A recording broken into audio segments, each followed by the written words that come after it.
The water is so cold, it burns. That's what Alara thinks as she stands in the shallow river, the current pulling at her ankles like grasping fingers. Around her, her family forms a solemn line, 5 figures in homespun clothes, faded browns and grays that blend with the moss-covered stones beneath their bare feet. The morning sun filters through the canopy above, dappling the water with gold. But there is no warmth here. There is only ritual. There is only obedience. Silas stands at the center, his weathered hands raised toward the sky. At 50-something years old, his face is carved with lines that speak of conviction, of absolute certainty. His voice cuts through the sound of rushing water, calm and sermon-like, each word measured and purposeful. The tainted world below exhales its vapors, he intones, his eyes sweeping over his family. The rot rises on the wind, seeking to corrupt the pure. But we who remain on the mountain, we cleanse ourselves, we remain clean. This is the weekly cleansing. Every 7 days, without fail, the family descends to this river to wash away the invisible contamination of a world they have never seen. A world Alara has been taught to fear since before she could form memories. Caleb, her older brother, stands rigid beside Silas. At 20, he is his father's mirror, tall, broad-shouldered, his jaw set with unwavering faith. His eyes stare straight ahead, unblinking, as if he can see through the trees to the corrupted world beyond and finds it wanting. Martha, their mother, watches with hollow eyes that once held light.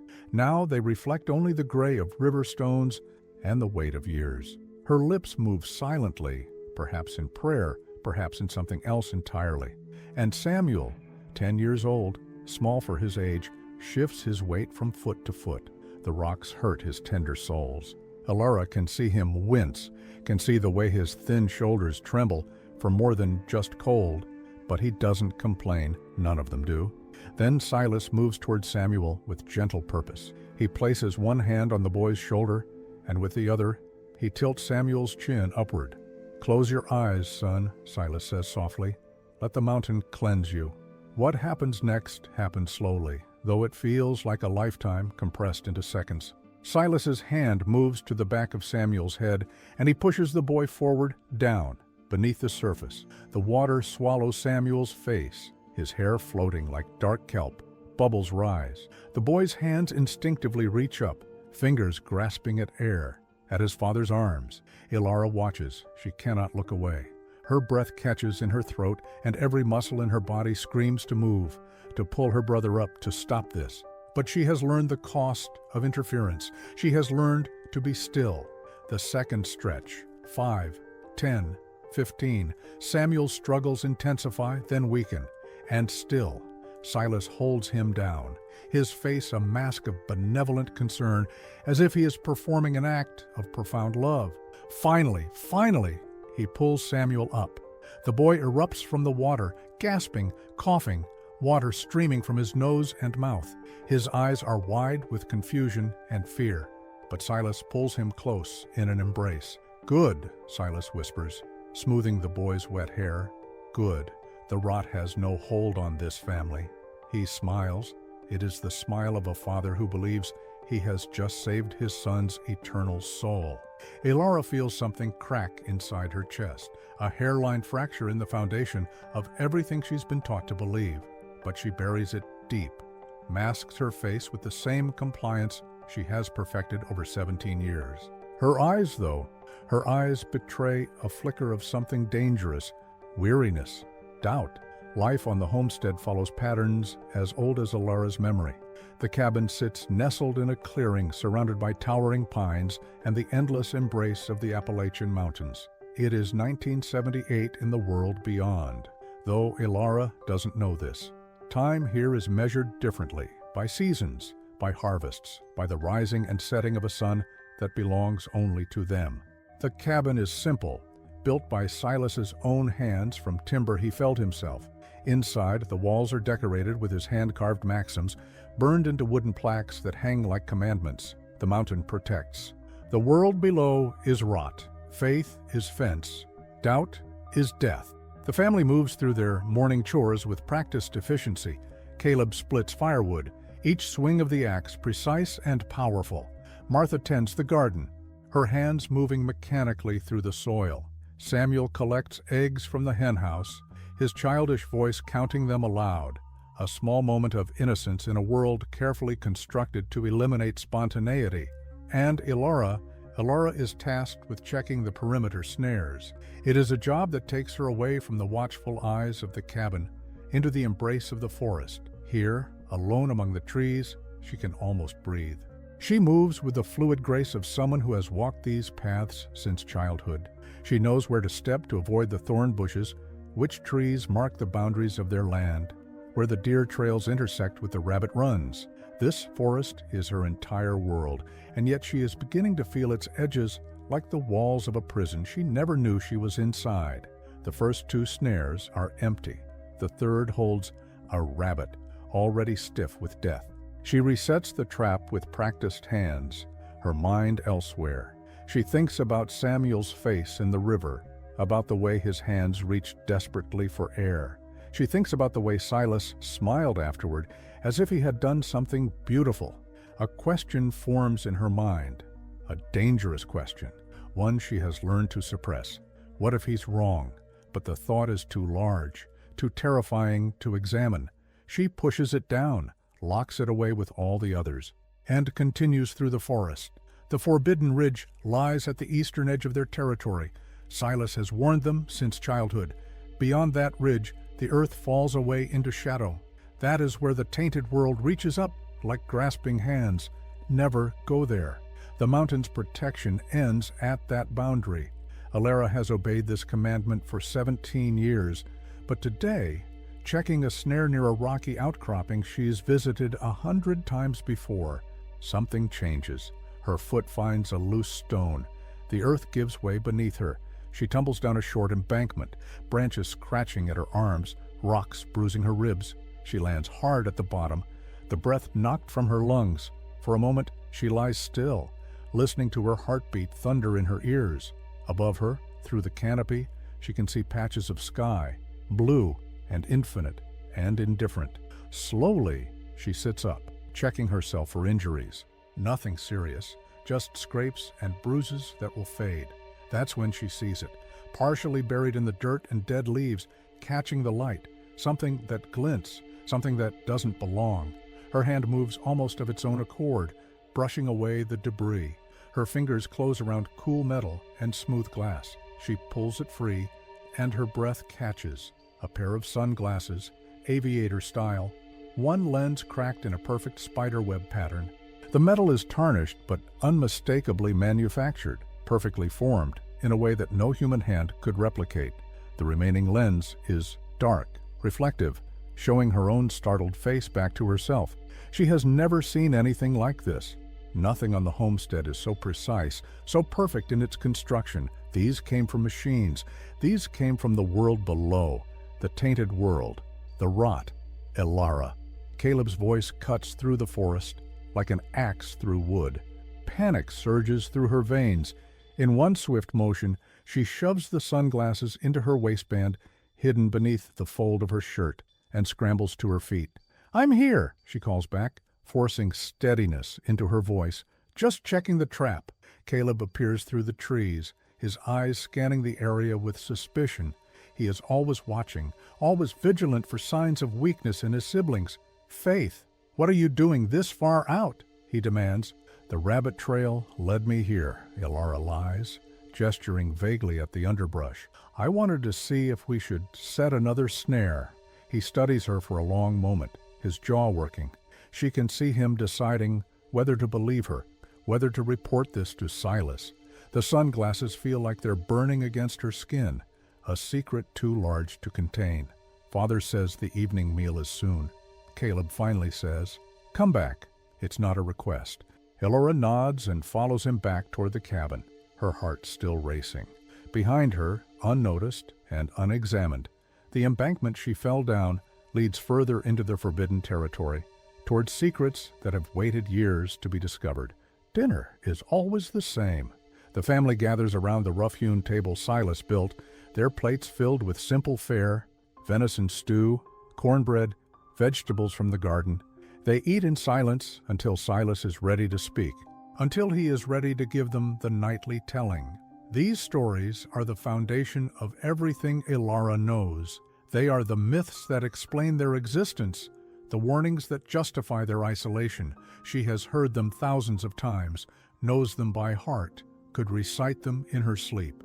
But tonight, with the sunglasses hidden beneath her mattress upstairs, the words sound different. "Below the mountain," Silas begins, his voice taking on the rhythmic quality of an old tale told around countless fires. The cities sprawl like open sores across the land. The people there, they are not truly people anymore. They are hollow, empty vessels animated by machines and madness. Samuel listens with wide eyes, his spoon forgotten in his hand. Martha sits motionless, her gaze fixed on her plate. Caleb nods along, his expression one of righteous certainty. The air itself is poison, Silas continues. Black smoke rises from their factories, blotting out the sun. Their food is grown in contaminated soil. Their water runs brown with chemicals. Disease and depravity spread like wildfire. They have forgotten what it means to be human. They have forgotten God. He pauses, letting the words sink in. Then he leans forward, his eyes finding each of them in turn. We alone remain pure. The mountain chose us. It shields us. And so long as we remain faithful, so long as we never allow the taint to touch our souls, we will survive when the rot finally consumes itself. In her pocket, Ilara's fingers brush against the edge of the sunglasses. They are real. They are tangible. They are proof of something manufactured with precision and care, not the crude, corrupted artifacts of a dying world that Silas describes. "Father," Samuel pipes up, his child's voice breaking the heavy atmosphere. "What about the flying metal birds, the ones you said fall from the sky sometimes?" Silas's expression softens as he looks at his youngest child. "Those are the demon craft, son, the hollow build machines they believe can conquer the heavens, but the mountain rejects them. They burn up before they can touch our sacred ground, consumed by their own arrogance." Samuel nods solemnly, satisfied with this explanation. But Ilara's mind is racing. Demon craft, flying machines that fall from the sky, and sunglasses, aviator sunglasses, found near the Forbidden Ridge. She looks toward the eastern wall of the cabin, toward the ridge she's been taught to fear. What else lies beyond that boundary? What other truths has Silas buried beneath his lies? 3 days pass, 3 days of forcing herself to act normal, to perform her chores with the same quiet efficiency, to meet Silas's searching gaze without flinching. 3 days of the sunglasses hidden beneath her mattress, calling to her like a siren song. On the 4th day, she makes her decision. "I'm going to gather wild herbs," she tells Martha that morning, "for the winter stores." Martha looks at her with those hollow eyes. For a moment, Ilara thinks she sees something flicker there. Recognition, perhaps. Warning. But then her mother simply nods and returns to her mending. Ilara takes her gathering basket and slips into the forest. She moves with purpose now, no longer following the familiar paths. She's going to the Forbidden Ridge. She's going to find where the sunglasses came from. The terrain grows rougher as she climbs, the underbrush thicker. These are paths untraveled, wild and reclaimed by nature. Silas's warnings echo in her mind with each step. The mountain's protection ends at that boundary, but the sunglasses are proof that something from the world below reached this far. And if it reached here, it means the boundary is not as absolute as she's been taught. Finally, pushing through a tangle of wild laurel, she sees it. The wreckage is so covered in vines and moss that at first she almost mistakes it for a strange rock formation. But then her eyes adjust, and the shape resolves itself. The twisted metal of a small airplane, tangled in the branches of 3 massive oaks, its body split open like an overripe fruit. A Cessna, though Ilara doesn't know to call it that. All she knows is that this is one of those demon craft from Silas's stories. And it didn't burn up. It didn't disappear in righteous fire. It crashed, yes, but it crashed here, on their mountain. and it has been slowly rotting into the earth for years. The realization hits her like a physical blow.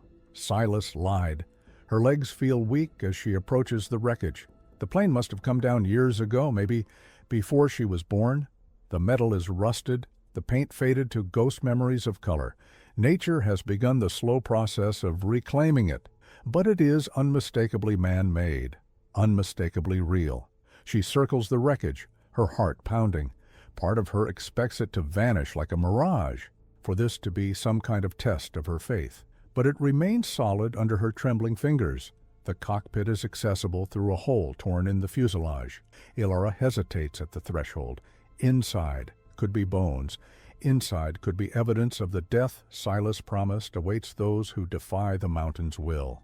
But her need to know is stronger than her fear. She climbs inside. The cockpit is a time capsule, a snapshot of a moment frozen in terror and impact. The seats are torn, the controls bent and broken, but it's what she finds in the remains of a leather bag that changes everything. A wallet, brown leather, cracked with age but still intact. Inside, cards made of plastic, another impossible material. A pilot's license with a photograph. A man in his 30s, smiling at the camera. Confidence and life radiating from his eyes. His name is printed there, James Whitmore. Below it, an address in Asheville, North Carolina. Asheville. She sounds the word out in her mind. Unfamiliar syllables that nonetheless feel significant. A place. A real place with real people. Existing somewhere beyond the trees, there are other things. A photograph of a woman and a small child, both grinning at the camera, standing in front of a house with a manicured lawn. The woman wears a bright yellow dress. The child holds an ice cream cone. They look happy, whole, not hollow, not rotten. And then she finds it, a magazine. Time, the cover reads, the date, April 1976. 2 years old. Elora has never seen a magazine before. The paper is thin, slick to the touch. The colors are vibrant, impossibly so. She pages through it with shaking hands, and each page is a revelation that shatters another piece of the world Silas built.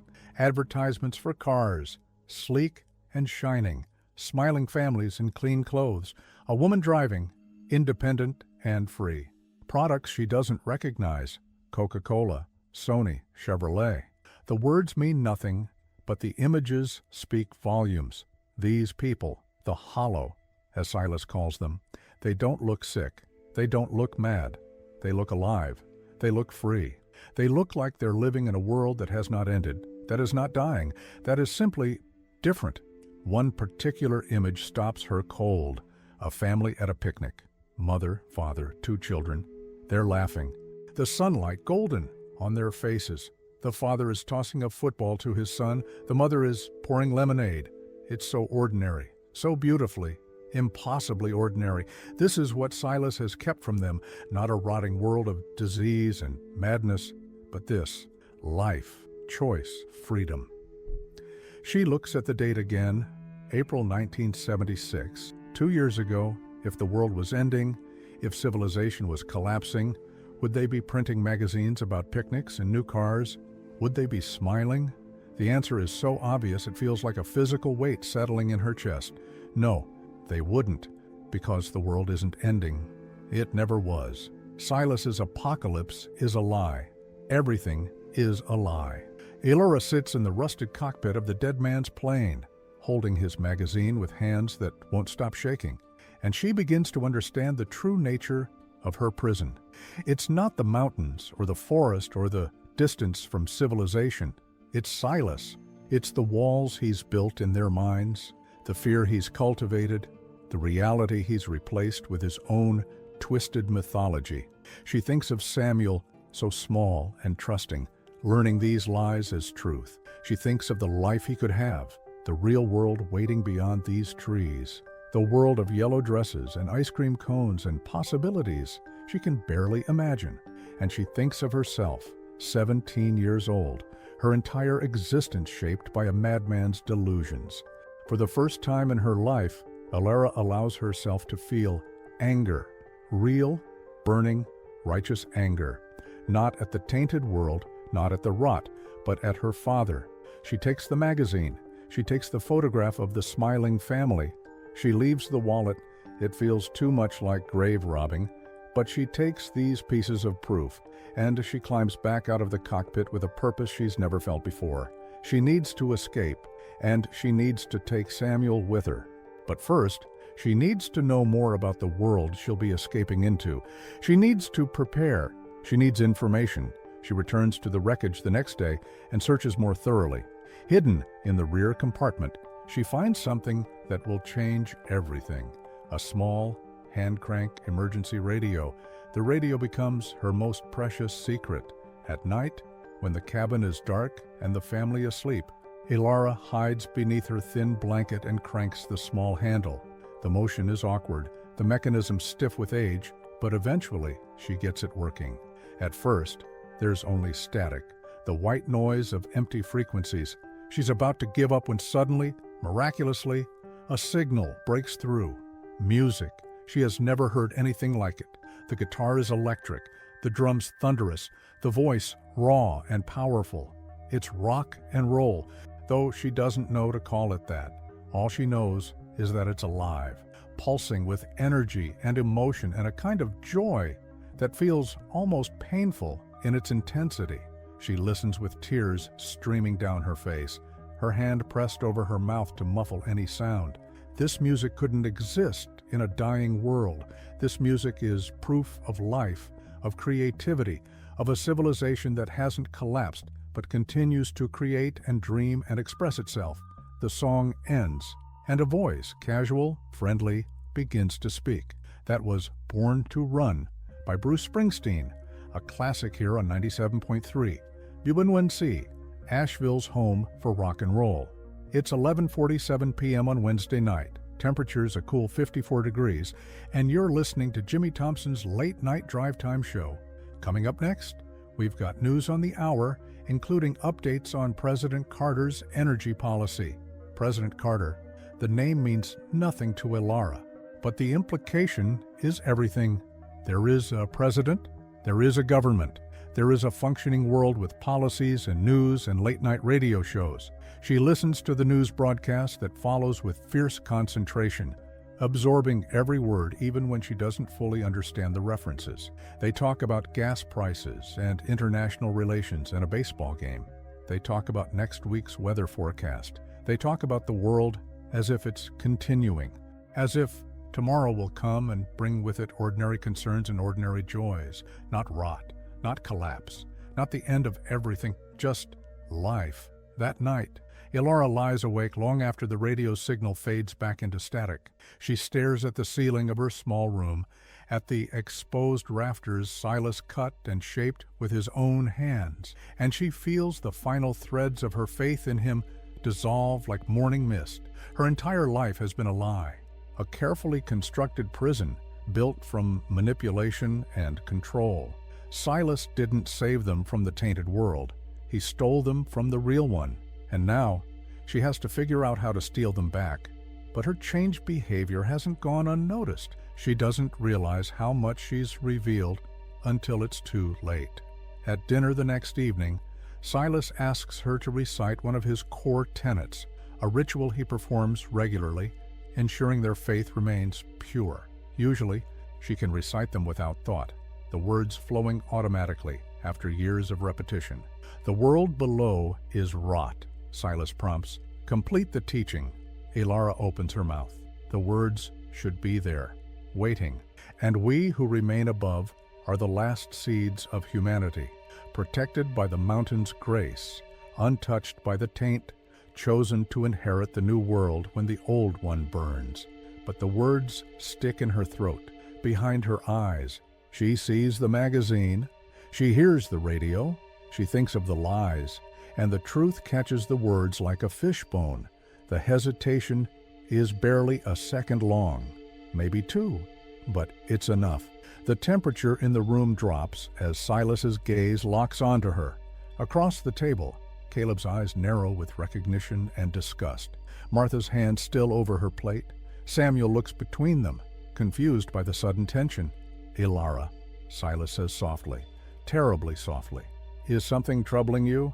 "No, Father," she says, forcing the words out. "Forgive me.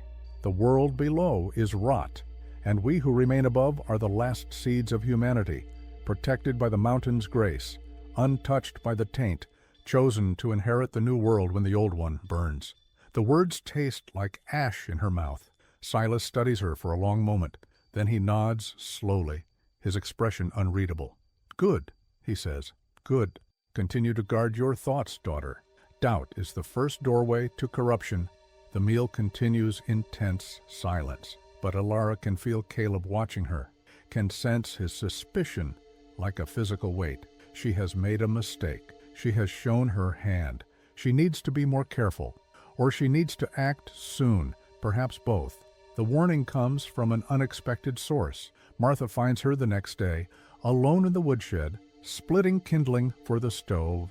Her mother approaches silently. She has learned to move like a ghost through this home, present but not present, watching but not seen. "Ilara," Martha whispers, and her voice carries decades of suppressed emotion. "What have you done?" Ilara's hand still on the axe. "I don't know what you mean, Mother. Don't lie to me." Martha's voice is harsh, urgent. "I see it in your eyes. The sickness, the doubt." He sees it too. Caleb sees it. "You're questioning the teachings." Ilara turns to face her mother. Really look at her. Martha's face is lined with premature age, her hair gray at 40-something, her body worn down by years of labor and subservience. But in her eyes, just for a moment, Ilara sees something she's never noticed before. Fear, not of the tainted world, but of Silas. "Mother," Ilara whispers, "have you ever wondered if—" "Stop!" Martha's hand shoots out, gripping Ilara's wrist with surprising strength. "Don't speak it. Don't even think it. A questioning mind is a sick mind. He can see the sickness in your eyes. Let him heal you before it festers. Before—" She trails off, her eyes distant, remembering something. Some past event Ilara has never been told about. "Before what, Mother?" Martha's grip tightens, almost painful. "Before he has to cut it out," she whispers. The way he had to before, with the others." A chill runs down Ilara's spine. "What others?" But Martha releases her abruptly, stepping back. Her face closes off, becoming the blank mask Ilara has known her whole life. "You have 2 siblings now," Martha says flatly. "You were born with 4. Think on that, daughter, and think about whether your pride is worth Samuel's life." She turns and walks away, leaving Ilara frozen in place, the kindling axe forgotten in her hands. 2 siblings now, 4 siblings once. What happened to the other 2? That night, Ilara's hand shakes so badly she can barely crank the radio. But she needs it, needs the voice from beyond the mountains to remind her that there's something worth escaping to. Tonight, the signal is clearer. She finds a station playing soft music, then keeps turning until she finds news. A broadcaster is discussing local events, a high school football game, a town hall meeting, a fundraiser for the library. Such ordinary things, such beautiful, ordinary, peaceful things. The broadcast shifts to weather. Tomorrow's forecast calls for partly cloudy skies with a high of 68. Perfect weather for the Asheville Arts Festival this weekend. Don't forget to stop by Pack Square, Asheville again. The name from the pilot's license. A real place with festivals and libraries and high school football. A place perhaps close to these mountains. A place she could reach if she could just get away. She's so focused on the broadcast that she doesn't hear the floorboard creak outside her door. Doesn't realize she's been discovered until the door bursts open. Caleb stands in the threshold, a lantern in one hand, his face twisted with righteous fury. Behind him, Silas looms, his expression one of deep, terrible sorrow. "What is that?" Caleb demands, pointing at the radio. Ilara's mind races, but there's no explanation that will save her.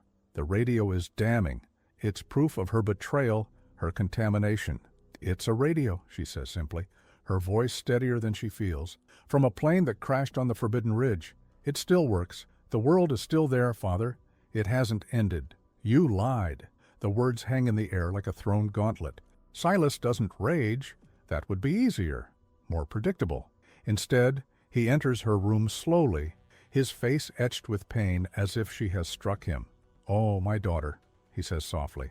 "My poor, precious daughter. The rot has found you after all. It called to you through that cursed object, whispered its sweet lies into your mind." "They're not lies," Elora says, standing her ground. "I've heard the news, music, people living normal lives. The world below isn't dying. It's different from what you taught us. You've kept us here with fear, with lies about—" "Enough!" Silas's voice cracks like thunder. Then, more controlled, "You are infected. The taint has entered your mind through these devil-crafted objects, but you are my daughter, and I will not lose you to the darkness." He turns to Caleb. "Tomorrow, we will perform the great cleansing, 3 days of purification, prayer, and fasting. We will drive this sickness from her soul." Elora's blood runs cold. She remembers Martha's words before he has to cut it out. She remembers that she once had 4 siblings. "And," Silas continues, his voice taking on a tone of finality, "to bind our family even more tightly, to ensure her purity is maintained, I have made a decision. Elora will marry Caleb on her 18th birthday, a union blessed by the mountain, keeping our bloodline pure and our faith strong."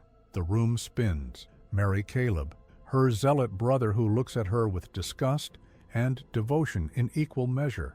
Marry him, bear his children, spend her life in this prison with no hope of escape. She looks at her brother and sees his expression shift from surprise to something darker, possessive pride. She looks at Silas and sees the absolute conviction of a man who believes he is saving her soul. And she realizes with crystalline clarity she is out of time. Whatever the great cleansing entails, whatever happened to her lost siblings, she cannot let it happen. She must escape tonight, and she must take Samuel with her. The cabin sleeps, or at least it pretends to sleep. Elora lies in her bed, fully clothed, waiting for the sounds of the house to settle. They've locked her door from the outside, a new addition, installed by Caleb, while she ate dinner in silence. But locks only work if you don't know the secret of old wood and loose hinges. She waits until the moon is high, until even Caleb's cautious footsteps in the hall have ceased their pacing. Then she moves. The window in her room is small, but she's 17 and slender. She's spent her whole life squeezing through tight spaces in the forest, navigating the mountain's difficult terrain. She eases the window open slowly, grateful that Silas's craftsmanship means the hinges are well oiled and silent. The drop to the ground is 12 feet, but there's a woodpile beneath that breaks her fall. She lands in a crouch, freezing, listening, nothing. The cabin remains dark and still. Now comes the dangerous part, getting Samuel. His window is on the first floor, but it faces the side of the cabin where Silas and Martha's room is located. She'll have to be ghost quiet. She picks up small pebbles and moves around the cabin's perimeter, staying in the shadows. At Samuel's window, she taps gently. Once, twice, a pause, 3 times. It's a pattern they've used for games since he was small, their secret signal. The curtain parts slightly. Samuel's face appears confused and sleepy. Elora presses her finger to her lips, then gestures for him to open the window. To her relief, he doesn't hesitate. Whatever doubts he might have about her, he still trusts his big sister. "We're going on an adventure," she whispers when he leans close. "A secret one, like the games we play, but you have to be absolutely silent. Can you do that?" Samuel nods, his eyes wide, but trusting. "Where are we going?" "Somewhere new," she says. "Somewhere Father doesn't know about.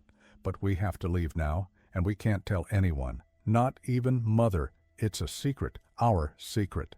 She can see him processing this, his 10-year-old mind trying to reconcile her words with everything he's been taught. But his love for her wins out over his indoctrination. "Okay," he whispers. She helps him through the window, then leads him quickly to the tree line. She's packed a small bag earlier, hidden it outside when she went to fetch water. It contains the magazine, a knife, some dried food, a blanket. Not much, but enough. "Elora," Samuel whispers as they enter the forest. Are we going down to the world below?" She stops, kneeling to his level. In the moonlight, his face is so young, so innocent. the face of a boy who still believes in his father's lies. "Samuel," she says gently, "I need to tell you something. The world below, it's not what Father says. It's not rotten or dying. There are people there, good people, living normal lives. I've seen proof. And I'm going to show you." "But Father says..." "I know what Father says. But sometimes, Samuel, even people we love can be wrong, can be afraid, and their fear can make them do things that hurt the people they're trying to protect." He looks at her with confusion and the beginning of fear. She takes his small hand in hers. "Do you trust me?" she asks. He nods. "Always." "Then trust me now. We're going to walk down this mountain, and when we get to the bottom, there's going to be a road and maybe a car, and people who can help us. It's going to be scary because it's new, but I promise you, Samuel, I promise it's going to be okay." He considers this for a long moment. Then, "Is that why you've been sad? Because you know Father is wrong?" Her eyes sting with tears. "Yes." "Then we should go," he says with the simple logic of childhood. "If you're sad here, we should find somewhere that makes you happy." She pulls him into a fierce hug, then releases him. "Come on. We need to move fast." They begin their descent, following deer paths and the slope of the mountain. Ilara knows these woods, but at night, everything is transformed into shadow and uncertainty. Every snapped twig sounds like thunder. Every rustle could be pursuit. They've been walking for perhaps 20 minutes when Samuel suddenly grips her hand tighter. "Wife, Bilara," he whispers. "I see a light." She turns. Behind them, back toward the homestead, a lantern bobs through the trees. Then another. The hunt has begun. "Run," she tells Samuel. "Stay with me and run." They plunge into the darkness, abandoning stealth for speed. Behind them, she hears Caleb's voice calling her name, echoing through the forest like a curse. They know the terrain, but she knows it better. She's spent 17 years learning every path, every shortcut, every hiding place. She leads Samuel down a steep ravine through a creek that will mask their scent and trail. They scramble up the far side, their hands bloody from sharp rocks. The forest is a maze of shadows and threats, transformed from sanctuary to gauntlet. The lights behind them grow closer. Caleb is faster, younger, stronger. He's gaining. "Keep going," she gasps to Samuel. "Or don't stop." Then, ahead, she hears it, the sound of rushing water. The river, the same river where they performed their cleansings, but miles downstream, where it widens and deepens as it flows down toward the valley. They burst through the tree line onto the rocky bank. The river stretches before them, silvered by moonlight, moving fast and cold toward the world below. "We have to cross," Ilara says. Samuel looks at the water with terror. "It's too deep." "Too fast." "I know, but it's our only way." Behind them, the lights are visible through the trees now. She can hear Caleb crashing through the underbrush. They're out of time. She takes Samuel's hand, and together they step into the frigid water. The current immediately pulls at their legs, trying to sweep them downstream. They wade deeper, the water rising to their waists, their chests. Samuel's teeth are chattering. "Almost there," she tells him, though she's not sure it's true. They're in the middle of the river when Caleb and Silas emerge onto the bank behind them. For a moment, everyone freezes, a tableau of pursuit and flight, of breaking and fleeing. Then Silas raises his lantern, and Ilara sees his face clearly across the water. There is no rage there, only sorrow, only the absolute certainty of a man who believes he is watching his daughter destroy herself. "Ilara," he calls out, his voice carrying over the water. "Please, come back. You're killing yourself. You're killing your brother. The world you're running toward doesn't exist. It's a fantasy planted by the rot. Come home. Let me heal you."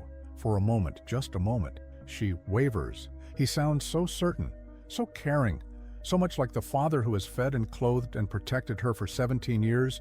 But then she remembers. She remembers the plane, the magazine, the radio, the truth. "No," she shouts back. "You're the lie, Father. The world is real, and we're going to find it." Silas's expression hardens. He gestures to Caleb, and together they start to wade into the river, intent on bringing their wayward family members back. That's when it happens.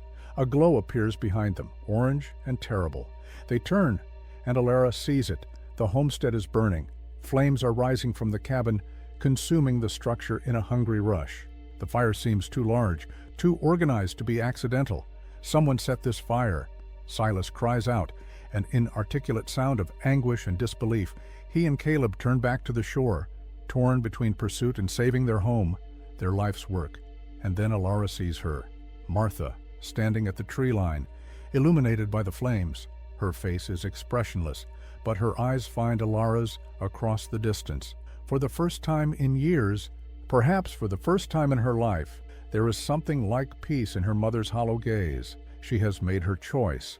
She has set their prison on fire to give her children a chance at freedom, and in doing so, she has trapped herself and the men with the consequences of years of control and lies. "Go!" Martha's voice carries across the water, not a whisper now, but a command. "Go, Alara, take your brother, and go!" Silas turns back toward the river, toward his escaping daughter, but the flames are spreading fast, and the cabin contains everything, their food stores, their weapons, their lives. He is forced to choose. He chooses the homestead. Alara doesn't wait to see more. She grips Samuel's hand tighter and lets the current take them. They float downstream, swept by the cold water, away from the burning cabin, away from Silas's screams of rage and loss, away from the only life they've ever known. The river is freezing, the current is strong, but Alara holds Samuel above water, kicking hard, angling toward the far bank. They travel a quarter mile before she manages to get them to shore, both of them gasping and shaking with cold and shock. She pulls Samuel out of the water and into the forest on the far side. They collapse on the bank, coughing, trembling, but alive, free. Behind them, up the mountain, the glow of the fire fades into the distance. They walk through the night, following the river downstream. Alara has no compass, no map, but she has the simple logic of water. Rivers flow to valleys. Valleys have people. People can help. Samuel doesn't complain, though she knows his feet must be screaming in pain. He holds her hand and walks in shocked silence, processing more change in a few hours than he's experienced in his entire life.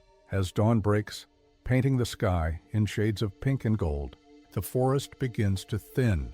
The trees become less dense, the undergrowth more controlled, and then, like a miracle, like a revelation, they step out of the tree line onto something Alara has only seen in magazine pictures, a paved road. It stretches in either direction, perfectly flat, perfectly black, utterly alien. White lines divide it with mathematical precision. The surface is smooth as glass. Samuel hides behind her, terrified of this strange thing, but Alara steps forward, placing her bare, bloody foot on the asphalt. It's still cool from the night, solid and real beneath her feet. This is it, the border between the world she knew and the world that actually exists. In the distance, she hears something, a mechanical rumble, growing louder. She looks to her right and sees them, 2 points of light approaching through the gray dawn. A car. She has never seen a functioning vehicle in her life, but she recognizes it from the magazine. As it grows closer, she can see the shape of it, chrome and curves, moving faster than any horse, powered by the machine Silas said were demon craft. Samuel whimpers and presses against her legs. The car is close now, 50 yards away, 40. She can see a person behind the windshield, a woman, her face confused and concerned. The car begins to slow. Alara thinks about the aviator sunglasses, now lost somewhere in the river. She thinks about the magazine with its pictures of smiling people.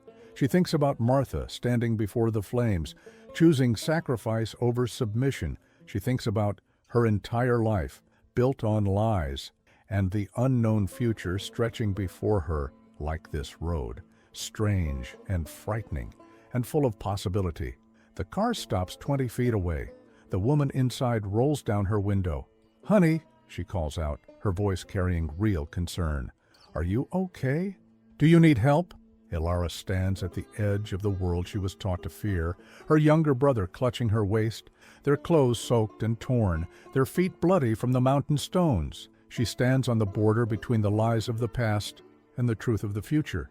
She opens her mouth to answer, to say yes, to accept the help of this stranger from the world below, the world that isn't rotten, the world that is simply, imperfectly, beautifully, terrifyingly real. Yes, Elora says, her voice cracking but steady. Yes, we need help. The woman's face softens with compassion. She opens her car door, stepping out. She's wearing jeans and a sweater, her hair in a ponytail, looking like something from the magazine come to life. Come on, she says gently. Let's get you somewhere warm, somewhere safe.